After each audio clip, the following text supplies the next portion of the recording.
최소한 저는 이 세 가지 전략들을 모든 상품에 대입해 실행에 옮긴 지 2년 만에 매출 50억을 달성했습니다. 안녕하세요.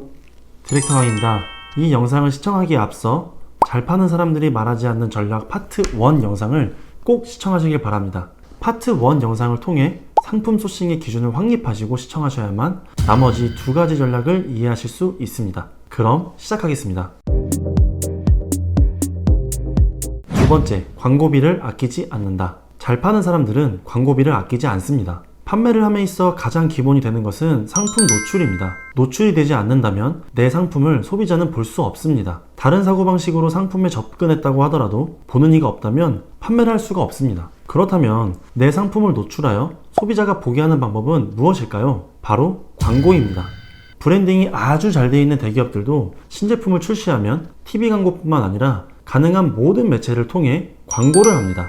온라인뿐 아니라 오프라인에서도 판매를 하기 위해서 광고나 행사를 이용해 노출을 하고 사람을 모읍니다. 상품을 노출하지 않으면 사람이 모이지 않고 사람이 모이지 않으면 상품을 판매하는 것은 사실상 불가능합니다. 심리학 전공 과목에서도 광고 심리학이 있는 것을 보면 판매를 위한 절대적인 수단으로 광고가 자리 잡은 것은 당연한 일이라고 생각합니다. 보통 무자본으로 창업을 준비 중이거나 이미 시작하신 분들이 가장 많이 실패하고 포기하는 이유 중 하나가 바로 광고에 대한 소극적인 자세 때문입니다. 대부분 위탁으로 시작하기 때문에 가격 경쟁력에서 밀리거나 앞서 언급한 다른 사고방식으로 상품에 접근하는데도 어려움이 있습니다. 이런 이유들로 내 상품에 대한 자신감이 없고 자신감이 없기 때문에 광고에 대해 당연히 소극적일 수밖에 없습니다. 이런 소극적인 자세로 인해 판매하고자 하는 상품은 노출이 되지 않고 노출이 안 되면 당연히 상품이 판매가 될 리 없겠죠? 무엇보다 이런 소극적인 자세는 앞으로 내가 사업을 운영하는 성향의 하나로 자리매김돼서 제품을 사입하는 데 주저하거나 광고비에 대한 투자가 꼭 필요한 순간에 기회를 놓치고 맙니다. 안타깝지만 무자본으로 시작해 어떠한 손해도 감수하지 않겠다는 마음으로 판매 이익만 생각한다면 그 사업은 지속되기 어렵습니다. 가끔 보면 무자본 창업 첫 달 월 1,000만원 수익 이런 유튜버 분들이 계시더라고요. 방법은 잘 모르겠는데 저는 아직 부족해서인지 이 영역에 계신 분들은 배제한 내용입니다. 물론 정말 좋은 위탁 거래처를 만나 시작한다면 달라질 수도 있겠지만 이런 거래처를 본인만의 레퍼런스도 없이 창업 초기에 뚫는 것은 불가능합니다. 뿐만 아니라 위탁의 특성상 아무리 좋은 거래처와 거래를 한다고 한들 그 관계를 오랜 시간 유지하기에도 어려움이 많습니다. 무자본 창업을 생각 중이시거나 막 시작하고 계신 분들은 처음부터 이익을 생각할 것이 아니라 온라인 시장을 공부한다는 마인드로 접근해야 합니다. 처음에는 조금 손해를 보더라도 경쟁력 있는 판매가와 광고를 활용해 시장을 보는 눈을 넓히고 판매에 대한 자신감을 키우셔야 합니다. 그리고 되도록 빨리 본인의 자본을 가지고 다른 사고방식으로 접근한 상품을 소싱해 시작하는 것을 추천드립니다. 반대로 잘 파는 사람들은 다른 사고방식으로 접근한 내 상품에 대해 믿음을 갖습니다. 그렇기 때문에 초기 이익보다는 처음에는 손해가 조금 있더라도 광고를 통해 최대한 많은 소비자에게 내 상품이 노출되기를 원합니다. 당장은 광고비에 대한 손해로 힘들 수도 있지만 잘 파는 사람들은 결국 광고를 통한 상품 노출로 자신들만의 소비자를 모아 그 시장을 선두에 나갑니다. 여기서 이런 질문이 나올 수도 있어요. 아니, 광고를 한다고 판매가 보장된 것은 아니지 않냐? 아니요. 잘 파는 사람들은 앞서 언급한 첫 번째 전략으로 차별성을 만들어 이길 준비를 해놓고 기존 시장을 선점한 선발주자들에게 광고를 통해 자신의 상품을 노출함으로써 이길 싸움을 거는 겁니다. 저 또한 이 전략들을 원칙으로 삼아 모든 상품에 적용 중이며 보여드리는 것과 같이 최근 2달간 쿠팡의 광고비로 4천만원을 투자해 7억 8천이라는 매출을 달성했습니다. 여기서 누군가는 광고비로 4천만원이나 썼네? 라고 이야기하겠지만 잘 파는 사람들은 4천만원 밖에 안 썼는데 매출이 7억 8천이나 나왔네? 와, 도대체 뭘 파는 거지? 라고 호기심을 가질 겁니다. 다만 여러분들에게 당부하고 싶은 부분은 앞서 얘기한 잘 파는 사람들은 광고비를 아끼지 않는다 라는 말이 무조건 또는 무분별하게 광고비를 써라가 아닙니다. 광고비의 목적은 분명해야 합니다. 바로 불특정 다수에게 무분별한 광고가 아닌 내 상품의 니즈를 갖고 있는 소비자들을 모으고 그 소비자들이 내 상품을 경험하게 하기 위해서는 노출을 해야 한다는 말이에요. 각 플랫폼에 맞는 광고 스킬을 먼저 익히시고 첫 번째 전략이 준비가 된 상태에서 광고비에 투자를 한다면 아마 엄청난 시너지 효과를 보실 거라 자신합니다. 세 번째, 소비자의 경험에 집중하라. 마지막 세 번째 전략은 제가 가장 중요하게 생각하는 전략인데요. 소비자의 경험에 집중하라입니다. 소비자의 경험에 집중하지 않는다면 우리의 사업은 절대 오래 지속되기 어렵습니다. 앞서 언급한 첫 번째, 두 번째 전략을 상품에 대입해서 판매를 진행 중이라면 실제로 한 개, 두 개 소비자의 구매가 이루어졌을 겁니다. 잘 파는 사람들은 바로 이 시점, 소비자의 구매가 이루어진 이 시점부터 가장 많은 집중을 하고 소비자의 작은 소리에도 신경을 곤두세웁니다. 왜? 도대체 왜? Why?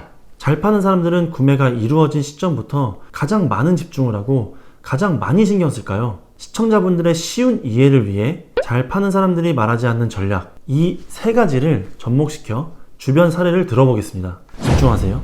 판매자 A씨는 제 영상을 보고 첫 번째 전략, 다른 사고방식으로 접근하라를 대입해 쿠키를 구매하면 스틱 아메리카노 한 개를 사은품으로 증정하게끔 상품 기획을 마쳤습니다. 현재 쿠키 시장에 없는 구성이기에 자신감을 갖고 광고를 통해 노출을 시킵니다. 계획대로 A씨 상품에 사람들이 모이기 시작하고 소비자들의 구매가 한 개, 두 개 이루어집니다. 구매한 소비자들은 자신들의 경험을 리뷰에 작성합니다. 쿠키가 너무 맛있네요. 사은품으로 온 커피가 쿠키와 너무 잘 어울려요. 이렇게 소비자들의 만족한 경험들이 하나 둘 쌓여가는 것을 보며 A씨는 어깨에 힘이 한껏 들어가 상품을 들여다보지 않습니다. 이때 귀여운 벌레 한 마리의 사진과 리뷰 하나가 작성됩니다. 애벌레가 나왔어요. 딱 이 8글자와 쿠키 속 귀여운 벌레 사진 한 장.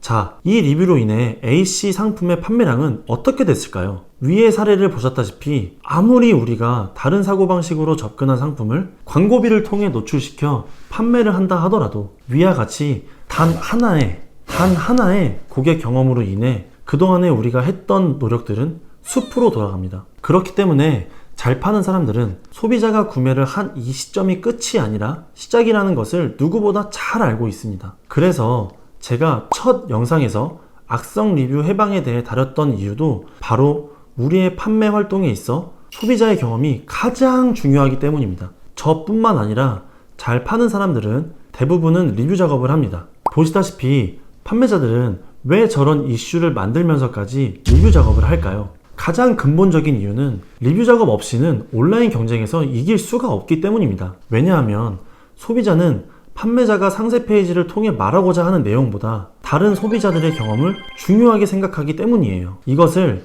마케팅 원론에서는 집단지성이라고 하는데요. 집단지성은 다수가 참여하고 소통함으로써 만들어내는 협업의 결과물입니다. 다시 말해 리뷰란 바로 집단지성의 결과물이라고 말할 수 있습니다. 그렇기 때문에 판매자 개인이 올린 일방향성 정보보다는 다른 소비자의 경험이 훨씬 더 신뢰가 있고 판매량에도 영향을 미치는 겁니다. 판매를 하는 과정에서 어떠한 상품을 판매하더라도 소비자의 불평과 쓴소리는 당연한 과정입니다. 그 쓴소리에 얼마나 집중하고 경청하며 개선해 나가느냐에 따라 잘 파는 사람과 못 파는 사람이 한가름 납니다.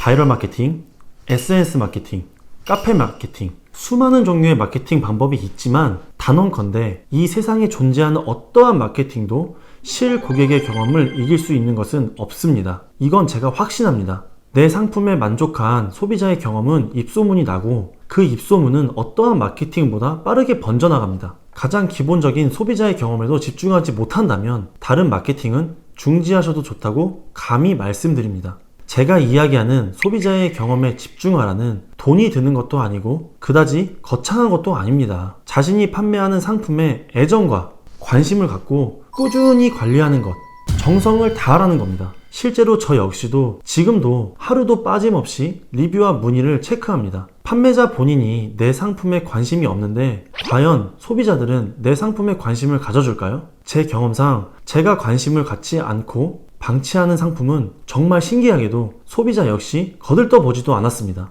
소비자들은 판매자가 나에게 집중하지 않는다는 것을 귀신같이 알아차립니다. 끝으로 잘 파는 사람들이 말하지 않는 전략 1, 2편은 제가 이 온라인 비즈니스를 시작해서 지금에 오기까지 경험했던 과정을 바탕으로 최대한 진솔하고 솔직하게 전달하고 싶었습니다. 그 중에서도 제가 꼭 드리고 싶은 이야기는 앞으로 저만의 많은 노하우들을 공개할 예정이지만 이 세 가지 전략이 확립이 되지 않는다면 절대 기대하는 결과는 일어나지 않을 겁니다. 잘 파는 사람들은 뭔가 거창하고 엄청난 비밀을 숨기고 있는 것이 절대 아닙니다. 어쩌면 잘 파는 사람들에겐 너무나 기본적인 것들이라 당연히 알고 있겠거니 하고 말하지 않고 있는 것일 수도 있습니다. 기본에 충실하고 치열하게 고민하고 정직하게 실행하는 것이 잘 파는 사람들의 시작입니다. 시청해주셔서 감사합니다.